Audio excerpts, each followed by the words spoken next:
Friends mutton biryani చేస్తున్నాను hotel స్టైల్లో. ఇది 250 గ్రాముల మటన్ తీసుకున్నాను, ఎముకలు లేకుండా మెత్తని పీసులు. ఇందులో ఒక స్పూన్ అల్లం వెల్లుల్లి పేస్టు, ఇందులో ఒక 5 లవంగాలు, ఒక హాఫ్ స్పూన్ గరం మసాలా, ఇందులో ఒక హాఫ్ స్పూన్ సోంపు, ఇందులో రుచి తగ్గ సాల్ట్, ఇందులో ఒక స్పూన్ కారం, ఇందులో ఒక 4 స్పూన్ పెరుగు, మీడియం సైజ్ చెక్క, ఒక 2 పచ్చిమిరపకాయలు బాగా కలుపుకొని దీన్ని ఒక అరగంట పాటు నానబెట్టి వదిలేద్దాం. 250 గ్రాముల రైస్ తీసుకున్నాను, దీన్ని బాగా ఒక 2 గంటలు వాష్ చేసుకున్నాను. నానబెడదాం ఒక హాఫ్ అన్ అవర్ నానబెడదాం. నేను ఇక్కడ కుక్కర్ తీసుకున్నాను, మటన్ బిర్యానీ చేసుకున్నాను. మీరు దబ్బరు ఉంటే దబ్బరు తీసుకోవచ్చు. కుక్కర్ త్వరగా కుక్ అవుతుంది. మటన్ 3 స్పూన్లు ఆయిల్ వేసాను. ఆయిల్లోనే 1 స్పూన్ నెయ్యి వేసుకుంటున్నాను. ఈ ఆయిల్లోనే జీడిపప్పులు ఫ్రై చేసుకున్నాం.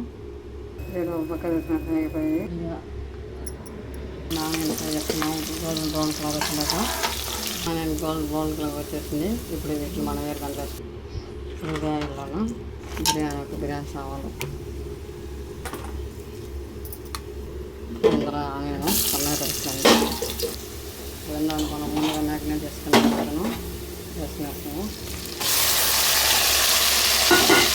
మటన్ డిస్కు బాగా ఆయిల్ పట్టడం ఒకసారి కలుపుకున్నాం.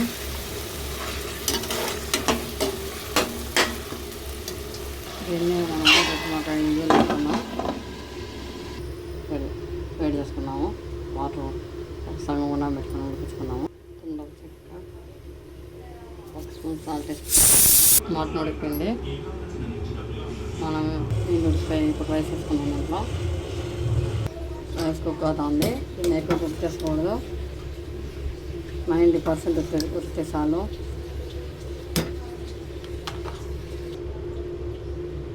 అయిపోతుంది. ఇప్పుడు రైస్ని కుక్కర్లోకి వేసుకున్నాము.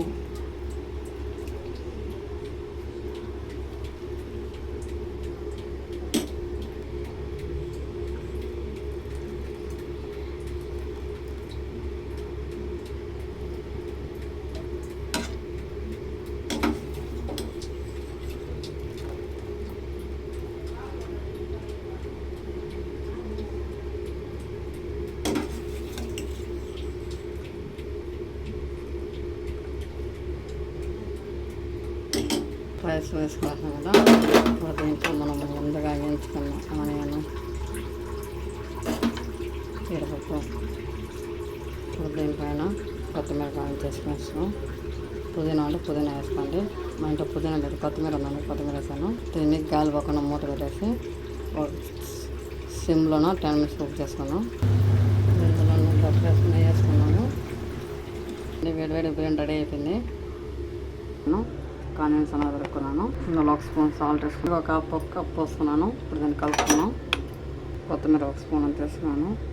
దీనివల్ల టేస్ట్ బాగా వస్తుంది. ఇప్పుడు ఇందులో కొద్దిగా వాటర్ పోసుకున్నాం. పెరుగు రెడీ అయిపోయింది. బిర్యానీలో టేస్ట్ తప్పుకుంటుంది. బిర్యానీ టేస్ట్ చేద్దాం.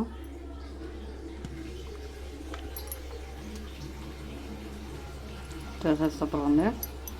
మీరు కూడా ట్రై చేయండి. నచ్చితే లైక్ చేయండి. Please subscribe to my channel.